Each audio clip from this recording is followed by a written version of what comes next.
everybody. We're getting into those certified two-bid leagues now. And tonight, it's one of our favorite conferences in all the land, the WCC. The captain, Mike Holland, joins me to break it all down into our world-famous tiers, along with the help of the liveliest live chat in all of college hoops. Let's go. Recording live from somewhere. This is One and Done. Get out the insurance cards, get out the copays. The office is open, my friends. Brought to you by drroto.com.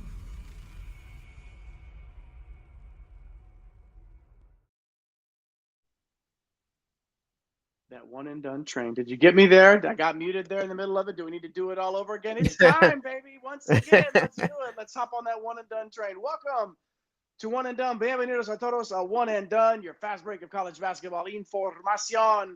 We're powered by the galaxy's greatest website. That's drroto.com. I'm your sometimes humble host. My name is Jay Heinrich. Happen to be the conductor of the aforementioned One and Done train. At Dr. William Cannon on X. The show is at One and Done CBB, all spelled out there. You can see it scrolling around the bottom of your viewing device. But do yourself a favor and follow this man first. Around here, he's known as El Capitan himself, the captain of the One and Done ship. He does the ship, and I do the train. At MC Holland 34, the OG Money Mike. Mr. Mike Holland. Mike, it's time for the WCC. What it do? Yeah, it is time for WCC, man. And I can't believe, I think this is show number 25 or conference preview number 25. We went back to back to back. We're tired, but man, we know the people are here. The chat's already rolling, man. Absolutely love it. The subs are on fire. 1572. So somebody hit that button last night. We absolutely appreciate that. If you haven't checked out all our shows, go back and check those out, man. And here we are. We got a fun WCC conference to talk about that is typically dominated by the two powers at the top. So we'll see if we can't shake it up a little bit in this conference. There's something to be said for knowing what you're going to get out of a conference, and that's been the case now in the WCC with the old Zags and St. Mary's. But we'll get into that here shortly. The live chat's already on fire. We see some OGs in there. Kaylin hopping in there. Good to see Kaylin in the chat again. It's always good to see everybody that hops in there. Cam, Darren, Kaylin, Riley, Mason, asking all the good questions. Ball knowers in the chat. Join the ball knowers. Everybody in this chat. Good to hear from you tonight. All right, let's get to it here. The WCC, a little preview here, an overview, Mike, if you will. Last year, they ended up 7th out of 31 conferences in strength of conference, according to Ken Palm's metrics. St. Mary's, an impressive 17-1 last year in conference play, winning the regular season crown by 3 games over their closest foes. You guessed it, Gonzaga. But then Gonzaga getting revenge in the WCC championship game in that tournament, beating St. Mary's in a barn burner, 58-51. St. Mary's still got themselves a 7 seed, which sort of makes sense. That felt about right-ish. They won their first round matchup against Vanderbilt before falling to Alabama in the round of 32. No shame there. What was weird, Mike, and we questioned it on the show when we talked about the bracket. We talked about it leading up to it when it came to our picks. Gonzaga getting an 8 seed as a top 10 Ken Palm team was utterly happy about ridiculous. That. Beating Baylor. And then, of course, like you said, Houston on the one line there. They're like, oh, my God. But obviously Houston took care of business. So a tough draw there for the Zags and St. Mary's as well. Mike, some thoughts here on the WCC. Again, as I talked about it in the open, this is a certified 2-bid league now. Yeah. I don't see that really changing much this year. What are your thoughts on the league before we get into the tiers? Yeah, we're going to sound like a broken record, but it's certified too. But honestly, man, I don't know why we're not getting 3. I mean, we know why, right, over the last couple of years. But basically San Francisco and Santa Clara, except for 1 year, have been kind of left out in the cold, even though they have all the metrics and they're right there. I think it's really just the middle and bottom of this conference. It's really tough to guarantee it when Gonzaga and St. Mary's are completely dominating this conference. And the coaching in this league is absolutely crazy. Mark Few, friend of the show, Randy Bennett, Herb Sindek, who we talked to a couple of seasons ago. And then we got the up-and-comers. To answer Mason's question, man, we got Seattle in this conference now. So Seattle U's in here. So Coach Chris Victor, we talked to him last offseason, talked to David Riley a couple of seasons ago. Chris Gerlifson's done a great job at San Francisco. So there's just so many good coaches in this league here. And then you got realignment news lately. I mean, you got, Oregon State, Washington State that have joined. And then, of course, just mentioned that Seattle. So, yeah, and then we'll see what kind of happens. Darren's kind of, playing around in the chat saying, not sure what's going to happen, when the Pac-12 opens back up. We obviously know that teams are on the move. We'll see. This conference was at 9 teams. It's at 12. It's going back down after this. We'll kind of see how it all shakes out, man. But nevertheless, we got a 12-team WCC this coming year, man. So I'm excited to jump in this thing. The more the merrier, everybody wants to join a cool conference, and why not the WCC? That's what we're talking tonight. So good to see you in the live chat. Good to see you in the lobby. Even if you're not in the live chat yet, push that button if you're watching, hit that subscribe button, hop on in with some of the, the liveliest live chatters in all of college hoops. We want to hear from you. Hop in there and let us know what you think about this conference, about any conference, about anything. There's some crazy coaching news going on. Basically, anytime we come on air, it feels like a new coach is retired or a new coach is leaving, and it's shaking things up, right? Seriously. So, we want to hear from you. Right now, we're focusing on WCC, but you guys, make it happen in the live chat. We'd love to see it blowing up as usual. All right, here we go. WCC time. Let's get them into tiers, and we're going to start with the low tier. The foundation of the conference, as I like to call it, trying to bring a little bit of positivity here. And positivity is what Pepperdine Wave fans are searching for, looking for, yearning for. After Coach Ed Schilling's first year went just about the same way as the last three head coaches' debuts went, 4-14 in the conference. Now, it's kind of normal at any level, but if you get a brand new coach and it doesn't work, you got the exodus movement of Ja people. Oh yeah, that's what you got. Portal, they're all gone, right? So what ends up happening is not a lot of proven commodities at this level. So the hope is that Javon Cooley can come back from the injury after missing last year when he transferred in from Marist. Of course, Mason Balnoa right there. Danilo Dozic, 6 points per game last season, another player to watch, but it feels like these not so much of a tidal wave as much of just a gentle caressing of the shore is what these waves will be doing this season. Mike, the Pacific Tigers, long gone are the days of Michael Olowokandi. Last year was also one for Dave Smart to forget at year one in total for him to be there, but it was also a year for him to forget. I mean, the good news is they did manage to win 4 more conference games than the previous year. The problem is they won 0 the previous year. So 4-14 last year, man. I'm not sure if it gets much better. What percentage increase is that, man? I don't know. That math can't divide by 0, so I don't know, man. Let's not get into imaginary numbers tonight. All right. Yeah, but just a real struggle for the Tigers on both ends, man. The forecast, it's calling for more of the same. I do like Elias Ralph coming back. He averaged 15.7 boards. It's a lot of question marks. I mean, Lamar Guard transfer, Alexis Marmolejos. We'll see. This is a big jump in competition from the old Southland. You got Casey Abikwe from Washington. I do like that he's going to go with Ralph in that front court, but it's just a tough ask. With the quality of the league, what we were just mentioning, man, the overview. Portland, man, 7-11 last year. They've been a fun team to watch. Shante Leggins, there's some talent that has come through Portland lately. They just can't keep it, man. And defensively, they just weren't good. 320th in defensive efficiency. So many question marks on this team. All the major contributors are gone. I'm looking at St. Francis transfer guard Riley Parker. But big step up again in competition. Like they got to strike some gold on some of these JUCO freshmen, redshirt freshmen that they have to have a chance, Jay. And then we just mentioned Chris Victor.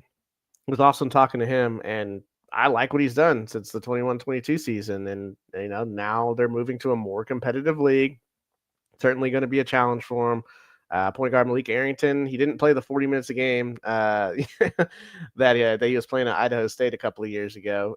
But I think he's going to be close to that 35-minute range this coming year. So he's back, which is nice at, for their point guard position. What somebody mentioned in the chat just a second ago, John Christophoulos.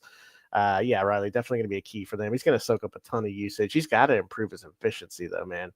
Otherwise, it's going to be a long year. They did get the Gonzaga transfer, Jun Seok Yo. So he's an interesting piece for them, potential breakout candidate for them. We'll see what he can do. They're probably in the high tier if we're doing the WAC preview with this roster. I mean, 4 to 5 wins would be maybe 6. I don't know, man. It's just kind of tough. That's fair. I think that's fair. At least year one, we'll see what happens.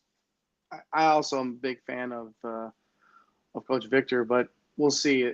It's tough to hop into a conference like this and just immediately impose your will. This isn't. This is not the WAC. Okay, like it's not. As you can see on the logo there, the middle letter in the conference is C, it's not A. Okay, it is C. So it's not the WAC. All right, Seattle. But joining Seattle down there in the low tier, Portland, Pacific, and Pepperdine. And sometimes you just got to hand it to Darren. Always hope Pacific would get in the Atlantic Coast Conference. Very good. Wow. Good job.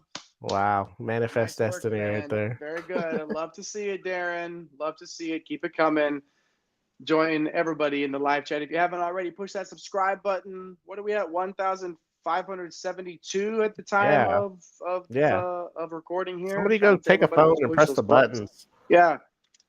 One of y'all staying somewhere with your family, and you can just walk into the kitchen right now and grab their phone and just one and done college basketball. If you Google it, our YouTube page comes there right up near the top of the search result. One and done college basketball. Spell it all out. WON. Push that. Open the app with YouTube. Whatever you got to do. Push the button. Subscribe, and let us know when you did it. We'd love to hear from you.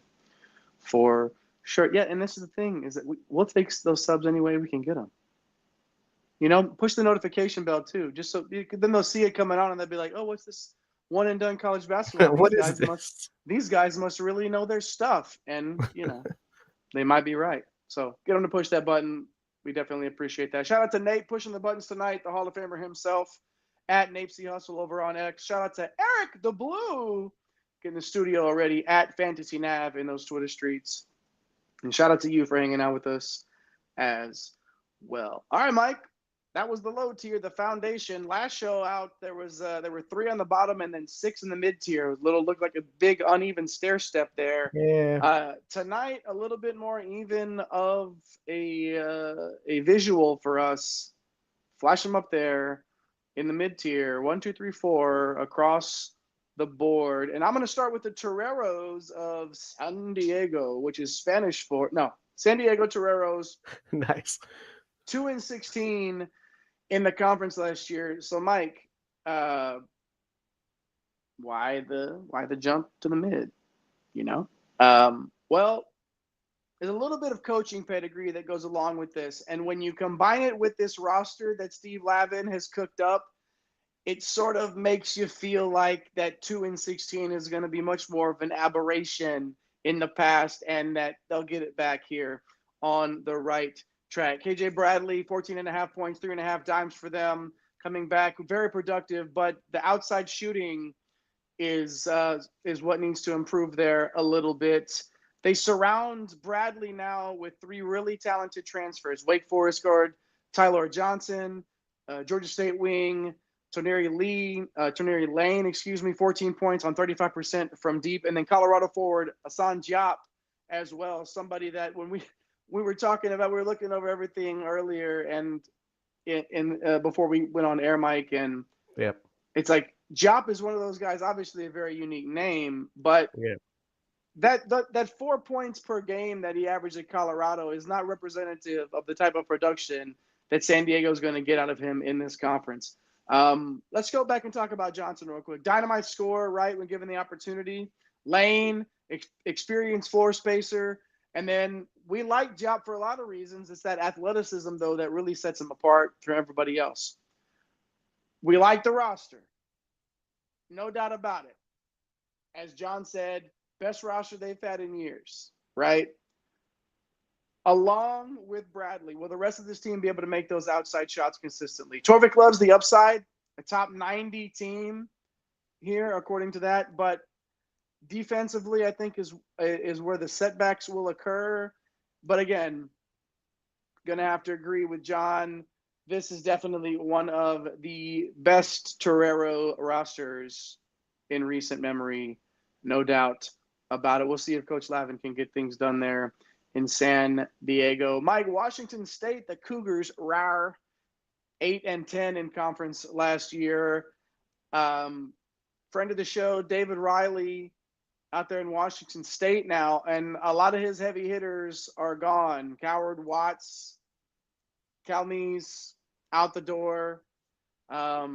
Major holes to be filled, to say the least. Yeah, it's gonna be tough, man. Look, they got a couple of guys that are interesting. I know we got some freshmen and some international guys that could do something here. We got Tomas Thrasherson. I think he could step into a much bigger role and be productive. Indy Okafor is kind of interesting. He had a decent year last year as a backup big. So those guys are going to obviously get higher usage and be in a bigger role. So I think they got a nice year. But Morehead State point guard Jerome Morton, he's going to have to be an X factor for them, man. He's coming over, shot 38% from three. He's going to have to get it done for them on both ends of the floor. Riley, we love his style, right? Run and gun. But, man, you can run and gun, but you can't be giving the ball to the other team. They're 338th in turnover percentage. So if you want to be competitive, obviously they got to improve that. And by just improving that, they can obviously be here solidly in the mid-tier. But if that doesn't change, man, it could be kind of tough, and they may be dropping down to the low tier. So, yeah, Washington State, kind of interesting. We also got Loyola Marymount, Oregon State. Stan Johnson, we talked to him a few years ago. He's just been kind of fighting to break through in the conference, and now they lose 4 key players, a lot of question marks. MJ Amy, I think he's a really nice player. Jan Vade, gosh, feels like we've been talking about him for a while. But those two guys are going to step into larger roles. But a lot of the success is going to come from this transfer class. So you got 2 mid-major scorers trying to make a big leap here. You got Nikyle Shelton from Eastern Illinois, 17 points per game, 36% from 3. You got this wing Tanner Thomas coming in from Sacred Heart, shot 38% from 3. So they're going to be able to stretch the floor here. But both are making a big leap here, and you just hope that outside shooting, even if it's not 38%, you're hoping for, about that Heinrich line, 35% or so. You got a bunch of big dippers, man. Jalen Shelley's coming in from USC, Rodney Brown from Virginia Tech. Josh just comes in from UCF. So they got a bunch of intriguing, floor ceiling guys, which is going to make their floor ceiling pretty volatile in this league. And then Oregon State, man, Wayne Tinkle, he's in year 12, and he needs he had a nice little bounce back, right? 10-8, right? Because the previous 3 years were pretty rough in the Pac-12. The problem is it's a brand new roster. You had some rotation guys that are back. You had Josiah Lake, Isaiah Sy, just an influx of transfers and international players. Des White's a nice player from Missouri State, 14 points, 2.5 assists, 37% from 3. But he's more of a score first type point guard. So I look at this roster. I'm like, where are the distributors on this roster? Because you're putting Malcolm Christie on this roster, who all he does is shoot threes. Fun player to watch from Oakland last year. Jorge Diaz-Graham. Close your ears if you're DFS nightmares right now. But I think he can certainly make an impact. 8 to 9 wins feels right. The floor is kind of scary for this team, though. That's probably why they end up right there in the old mid-tier. Some people very high on Oregon State in the chat. We'd love to see it. Keep it flowing. Keep the live chat rolling. And one of my favorite comments that I saw was our guy Cam, of course, the king of the MC Holland 34 Invitational over on DraftKings.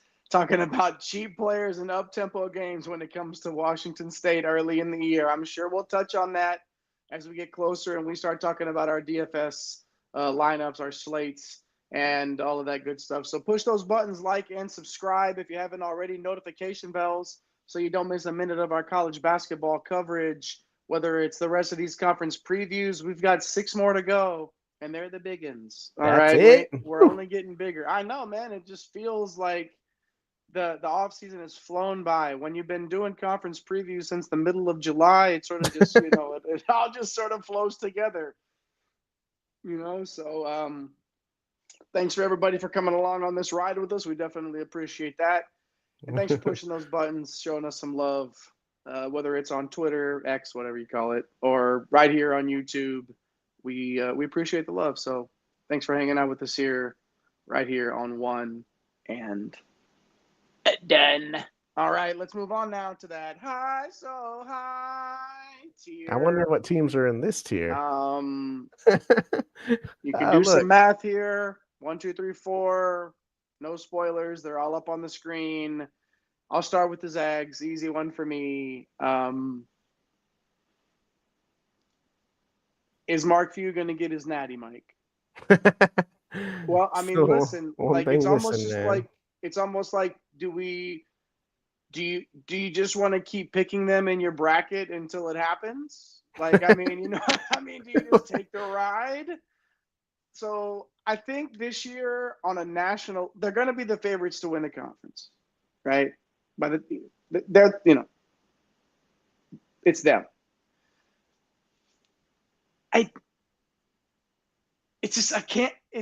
I got to see it, man. Like, I just don't know. Like, nobody ever wants to play them in March. Nobody ever wants to, not in this conference either. Shout out St. Mary's. Shout out friend of the show, Randy Bennett. But this is Mark Few, and this is the Zags. You got EK. I mean, killer. Monster. Dude, nearly 40% from 3. How terrifying is that? Added the 3 ball, Mike. Added the 3 ball. Like, how do you stop him? It's going to be him fouling. But it's not just him. Yeah, well, that maybe. But then, okay, let's say you find a way to sort of take him out of the equation, right? Oh, okay, nothing else to worry about in the front court. Oh, wait, Brayton Huff's right there. 11 points last year. This is easily one of the toughest front courts in the entire country. Now, let's go to the backcourt. Talented, a few question marks. How will Braden Smith, not the other Braden Smith, the Colgate transfer Braden Smith, redshirted with the Zags last year, how is he going to handle taking over for Nembhard? Like, that level Ryan Nembhard, like, that's big. Dude, we talk about shoes to fill all the time. Like, but this is some of the biggest that he's going to have to do, and we'll see if he can handle it. Not without the accolades in the past, right? Smith is not some slouch coming off the couch. This is a former Patriot League Player of the Year. So a new challenge for him, to say the least, right? And then you think about Adam Miller coming over from Arizona State, Tyon Grant Foster from Grand Canyon. These guys should be joining them in the backcourt, right? Like, there's Riley right there saying Grant Foster still needs a waiver. These are guys that at the time of recording, there's 8 players on their roster on their website. Their official roster, yeah. Their official roster has 8 guys on it.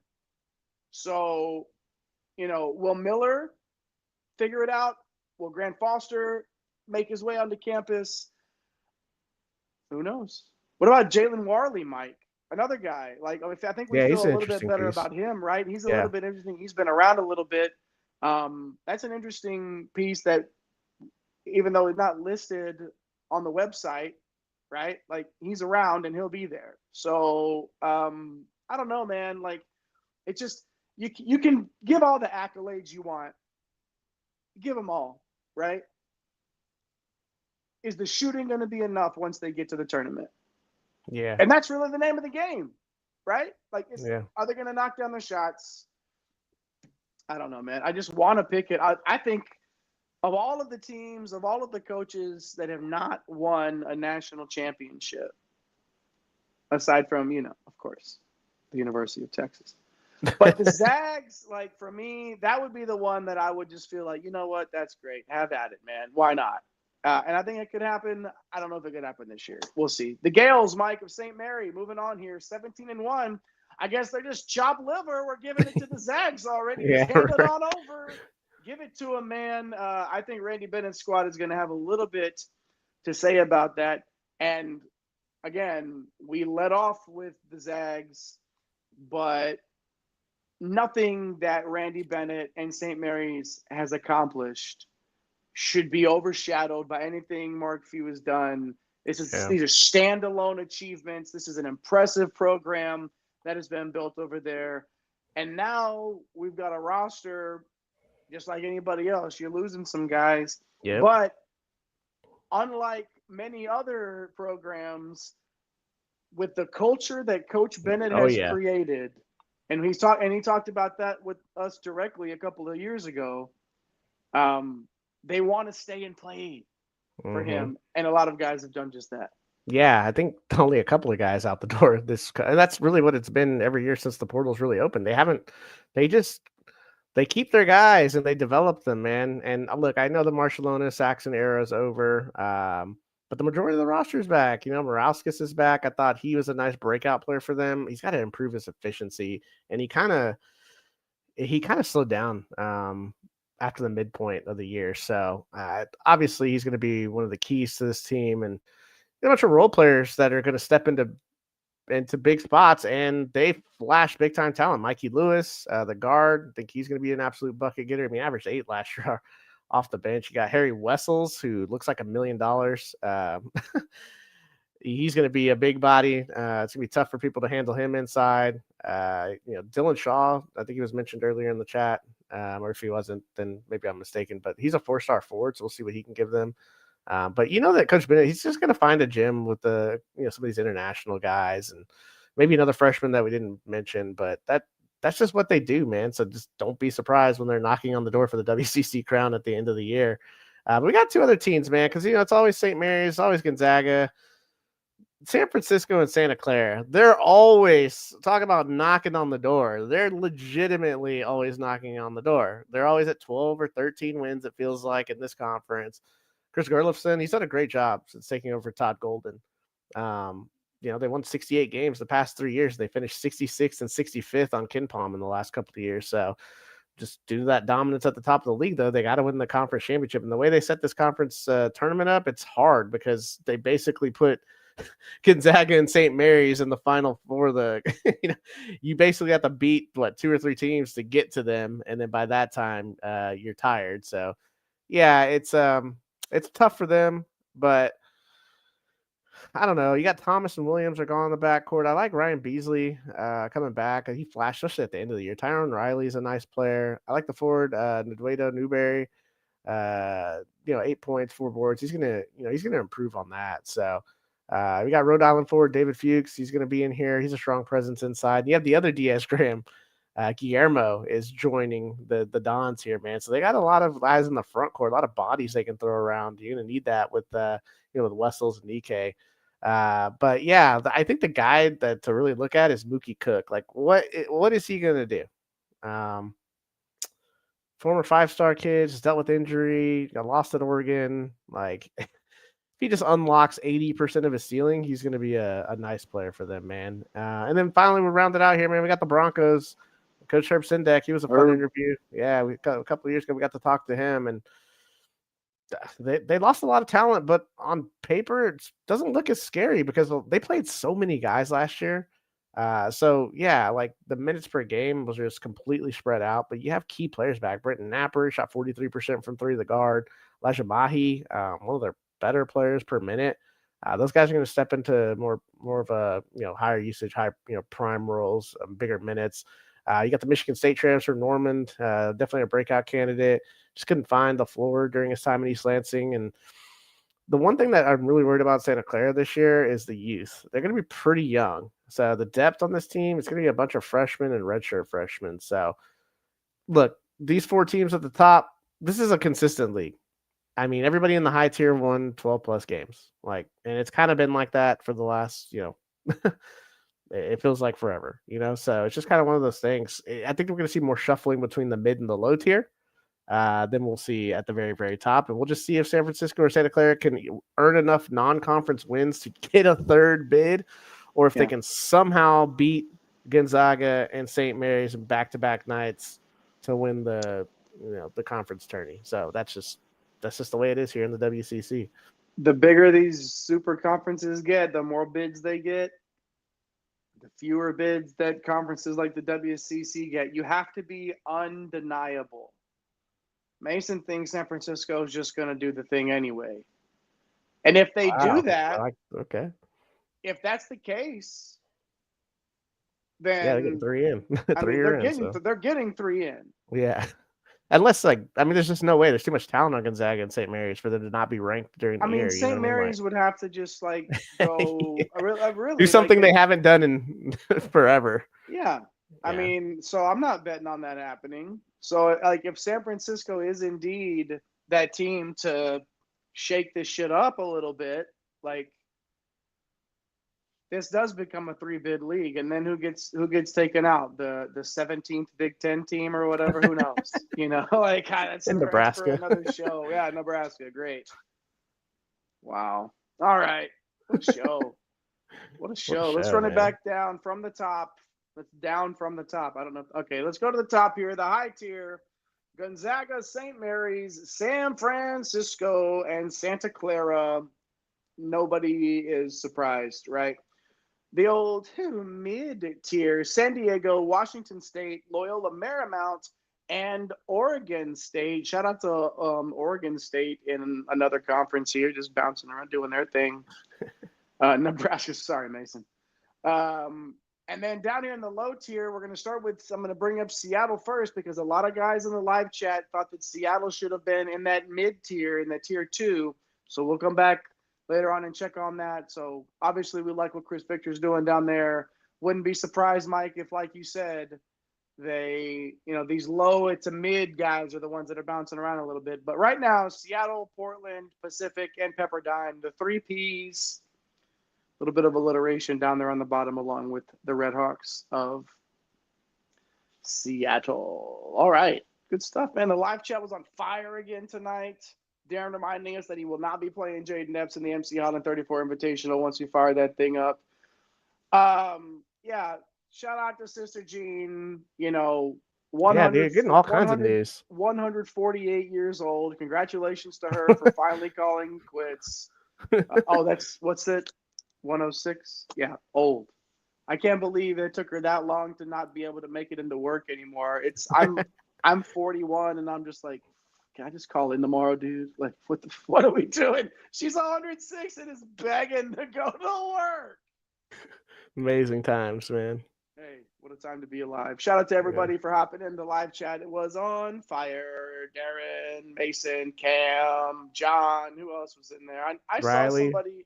Riley, of course. Shout out to Riley. Kaylin was in there. Kaylin was in there John. before. There was somebody right here. St. George, Kirby Floyd, all that. Thank you for hopping in there, letting us know that your thoughts on Seattle. Definitely good to see you in there. Good to see everybody in the live chat. It was good to see how busy the lobby was again tonight as well during the live show. It's good to see everybody that watches this on X. If you're doing that, open up your YouTube app. Really simple. One and Done College Basketball. Just WON & DONE College Basketball. Find us there. Thanks, John. Hit the button. Yeah, appreciate that, John. Thanks for the kind words. Find us any way that you can at One and Done CBB on all the socials, mainly on X. That's where you're going to get our top 20 returning players countdown. It's starting up here really soon on Twitter. Ooh. So make sure you're following us. Obviously, you're going to want to know who we think are the top players coming back, and we want to hear your opinions about it as well. So follow us over there at One and Done CBB. Follow at Fantasy Nav in those Twitter streets. Follow our guy at Nate C. Hustle over there as well. Follow this man at MC Holland 34. He's El Capitan himself, the captain of the One and Done ship. That's my guy Mike over there. Shout out to Mike, putting in the grind as always. Shout out to all of you. Hey, that was 3 shows in 3 nights, my friends, and the live chat was here for every single one of them. We appreciate the love. We appreciate all the energy that you bring. Next week, Mike, we're returning with another 3-show week. Mountain West, ACC, Big East. Right here, Caitlin. Whoa. In my veins. It's coming, my friends. No way we're going to get some strong opinions on those shows, man. Yeah.